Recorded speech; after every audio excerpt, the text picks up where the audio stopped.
freshener. Come visit Scrubbles at the St. John's Town Center or Fleming Island. And remember, trust the bow tie. You'll know quality once you arrive. It's the fourth quarter year-end sales drive at Jack Hanania's Hyundai of Orange Park. Score massive savings on new Hyundais, like a 2019 Santa Fe SEL. Get up to $5,000 off MSRP or 0% APR. All backed by our lifetime warranty and 1-year complimentary maintenance. In addition to Hyundai Assurance, America's best 10-year, 100,000-mile warranty. Rush to Jack Hanania's Hyundai of Orange Park. Online at HyundaiofOrangePark.com. Offers cannot be combined with a blue card on select vehicles. See dealer for details. Home of the Jacksonville Jaguars. WJXL AM Jacksonville Beach. WJXL FM Jacksonville Beach.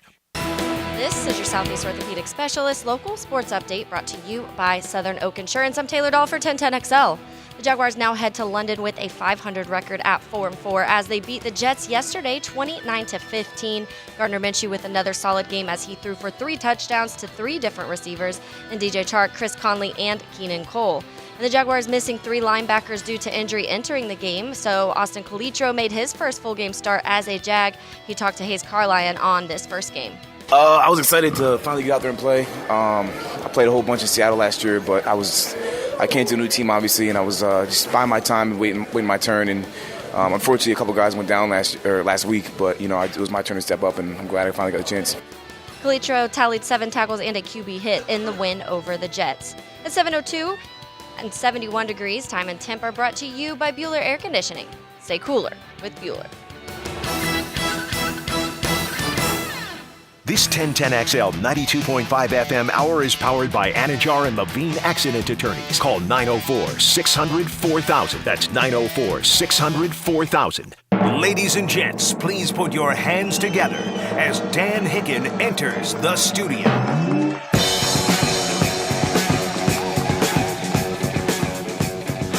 You know it! Yes, sir!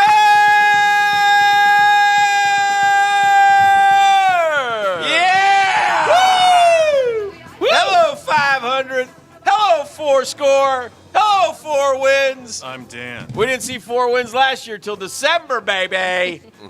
Yeah! Tengo un caso de lunes. No. I feel good. What a week. What a week coming up. Let's go! Let's go. Yeah. I ain't afraid of no ghosts. Woo! Morning, Tater. Good morning. You all right? Seen ghosts. All right. Yeah. I'm fine. Taters Liar. in the dumps. Liar. Taters in My the fine dumps. face. Yeah, she rides I'm riding hard high. with those Bears. Yeah, more than the Yeah. Cubs, We're all right? getting on my, yeah. Yeah, don't forget about those domers, too. Oh, yeah. The Yeah. Golden Domers got beat. Are you a Notre Dame Not a fan good, also? Yeah. Hail to the victors. Well, they got Not a good weekend for me. Great win, though, for the Jags. Mission accomplished, man. Give them some credit. Off the mat at 2-4. Got it back to 4-4, and now I have plenty of opportunities. But, you really want to win this one out in London, man. J.J. Watt out for the year, torn pectoral muscle, so he's done. But, boy, the Jags really got after Sam Darnold yesterday. 8 sacks. Josh Allen's a stud. Minshew played great. Leonard had a great run off the rip. Good to see Conley stay involved a couple weeks in a row. Chark had a nice game. Leonard Fournette has 35 receptions halfway through. 35. We had said a high number, like 60 receptions, but I wonder where he is in the total. Does he lead? No, probably not. Probably close in total yards from scrimmage. he's up there. He's got another almost 300 receiving. Leonard Fournette has had an unbelievable football season. I think he's accepted who he is, too. He's not going to be that breakaway speed guy. He's a power runner. He's got enough speed to make long runs, but he's not going to be Fred Taylor. He's not going to see a crease and go 90 for a score. No, but what's incredible is he has more yards from scrimmage than Fred Taylor did at the same point in their careers. You would never have guessed that. Leonard Fournette, we were ready to send to the sun, as Beef would like to do. Beef will oftentimes strap an athlete in a rocket ship and fire him into the sun. And by the way, Leonard is aware. Yes. I don't know if you saw his tweet last night about 8 o'clock. Yes. Your friend Tad Dickman tweeted out some stats about Leonard. Yeah. And he quote tweeted, said, I remember when I got arrested. They said I was done, but look at God. Thank you. Yeah. Well, good for him, man. What a response. That's how mature He also had the funniest, the greatest tweet of all time. Funniest tweet of the night last night, too. Unbelievable. The kid throwing little football. Kid saying, good to see me and my buddy Blake Bortles playing catch. And it was like an 8-year-old who could not throw the ball. It was like just rolling off his hand. Smacking it into the ground. So Leonard was a little ticked. He looked a little ticked after that. He was still ticked in the locker room afterwards about it. He's sick, too. He said he's had his stomach flu. Why didn't he just – I mean, what he should have done is just take off his helmet, scream, and cuss the coaches on his way to the side. No, you don't do it that way. No. And, of course, Marone took the bullet again for it. Yeah, I don't know what I was thinking. That was a dumb call. That was a dumb call. Yeah. DiFilippo has called a great season. He's made this – he's taken this offense from just gross to We're talking about the pitch to Leonard down on the goal line. That's a dumb play. Where he lost 7 or 8 yards. That's just a dumb play. Yeah, he was ticked about it after. He came off, in fact. He was screaming. He called for a sub, came off the field, and was still yelling. As soon as he got tackled, you could tell he got up and threw his hands, and he was ticked off about the call. But no, because he wants it. He's the one just glaring. Slam it up the middle. The one glaring touchdowns. Problem is the lack of touchdowns. He only has one. So, but Leonard Fournette had he's almost 800 yards through 8 games. So anyway, he's a big, and again, if you listen to Minshew on the touchdown to Chris Conley, it was Leonard gave him who the credit. Gave him made the big play on that one, although spinning away from Jamal Adams was pretty good. Jamal Adams is a really good football player. I predict he will retire and cite the refereeing. He gets so frustrated with some of the calls. He had 30 yards in penalties that back to back. For sure, one of them was not. I don't. And yet think the they hit one, the helmet. Yet the one, the officials are so god awful, man. Yeah. They like the one where the guy clapped in his face. Brian Poole was clapping in his face.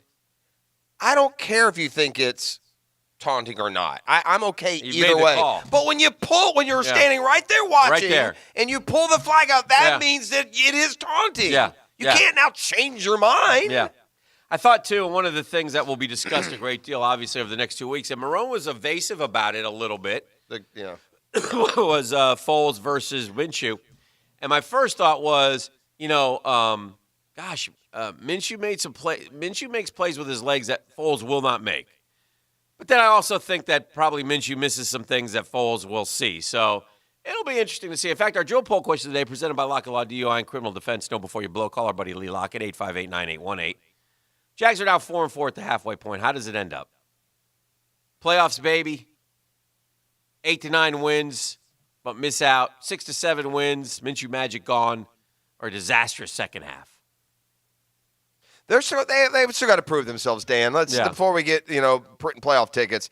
They've got 3 wins over maybe the three of the worst teams in the league. Which you got to beat the bad teams. But the Jets got 1 win, the Bengals got 1 win, the Broncos got 2 wins. Yeah. So your only win over a team that's 500 is still kind of sketchy, and that's Tennessee. So a win over Houston in London would go a long way. A win in this is a big 2-game stretch for Jacksonville as to what they're going to be. 3-game. It's all divisional coming up. Bang, bang, bang. This will decide really a lot because their out-of-division games are very winnable. 39% like the playoffs, baby, with about 500 votes, and 50% say 8 to 9 wins but miss out. Only 3% say disastrous second half. Look, again, it is amazing that we are halfway through the season. Halfway through. 4-4, and we're still not quite sure what we have with this Jaguar football team. They are, I know this, they're remarkably improved from a year ago. Yeah. I mean, it's so much. And even the games they've lost. Now, look, they've only beat bad teams, but they've also played good teams. They played with the Saints and had chances. They hung with Carolina on the road. They should have beaten or could have beaten Houston. Oh, I wish you'd kicked that extra point. Oh. They're much better when they are ahead, though. That is one thing. When that front four can pin their ears back and go, they are really a tough defense. So it was good to see Trey Herndon get a couple picks. Quiet kid, doesn't like to talk really at all. I had to bully him to get an interview yesterday, but we were able to pull that off. Yeah. He's very quiet, nice kid. Happy for him. A lot of pressure on him, We forget that. 2 more picks than the guy he replaced. So and that's to step into that with all all the focus is on you, especially out of the gates. Yeah, and they're attacking him too as much as they possibly can. I think he's playing great, man. I mean, they all get beat. Yeah, Josh Allen 7 sacks, 1 off the rookie record. Outside shot. If he has a huge second half, he could catch Javon Curse's NFL record, 14.5. Although they have to get super hot. Which Bosa is it in San Francisco? That's Nick Bosa. Yeah, he may. I don't know how many I think he's only got 5. Oh, he had 3 yesterday, though. But yeah, he may have 7 also. I'm not positive. Josh Allen would need a game like I think right now Bosa the Jags would have, if it were right now, would have the offensive and defensive rookies of the year. Yeah, which is incredible. The Pepsi Rookie of the Week award is sewn up. It's like the Gardner Minshew award. That'll be the 6th time, and then you wonder if he goes to the bench. Maybe they'll give it to Miles Sanders just to do something different. Yeah, what?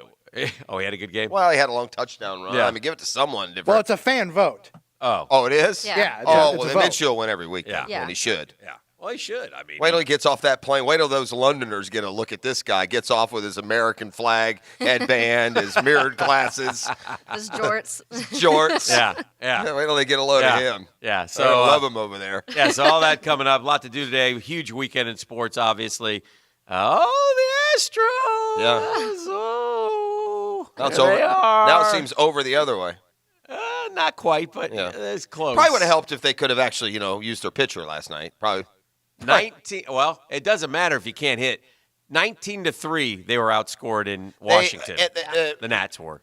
There's another developing story outside of this, and the momentum is coming. It is time to make the change. This is insanity, these home plate ball and strike calls. Why is it that you can challenge whether a guy is safe or out at first base, yet 30 times a game, the most simple play in baseball, a ball or a strike is missed? Yeah. It's past time to get that guy last night really struggled. Ooh. Yeah, he missed a few. He missed more than a few, Hick. He missed a few. He missed about 22. Oh. I saw one analytics. Is that the number they gave? Yeah. 22 he missed. Yeah. It's not that. Missed him for both. And it's just maybe it's too hard to do it anymore. There's no continuity of this subjective strike zone. It's just got to go. Last night, finally, I heard Teixeira, some of the guys after, say, it's time. It's time to go to standardized balls. That's it. That's the only place, but it's time to do it. It's not fair. It's not fair to sit and watch a guy take a ball an inch outside and be called a ball, and then take one 5 inches outside and be called a strike. Yeah, you got to be consistent on those. Yeah. You do got to be consistent. Yeah. All right, we're just warming up here. Lots to do. It's going to be a fun Monday, man. We're hanging out. Tater's here. Beef's here. Jeff's here. We're here. So let's rock and roll and have 10-minute drill when we come back. We'll hit some of these other. It's a big sports weekend outside of the Jags, and we'll hit some of those when we return as well. It's the Monday Morning Quarterback, DivorceMenOnly.com. Now, Downtime with Dan on 1010XL. Brought to you by Ameris Bank. Our look is changing, but our commitment to you remains fierce. Learn more at amerisbank.com/new look. Oh, Jags, Jags. Hello 4-4. Hello 500. Let's go north now. I don't want to get back. I don't want to have to claw back to 6-6 at some point. No. We got to break the trend, and we got to break it now. Remember what the trend is, right? Lose 2, win 2, lose 2, win 2. No. Let's win 6, all right? Let's get going. Let's pile. Let's stack. Let's go. And you got great football opportunity now in front of you, okay? You've got your divisional games coming up, and if you win those, you will be a playoff-bound football team. So let's figure out a way to get it done and see what happens, and then we'll go from there. But first things first, that's a trip to London, England. At Ameris Bank, we didn't become bankers so we could tell you no.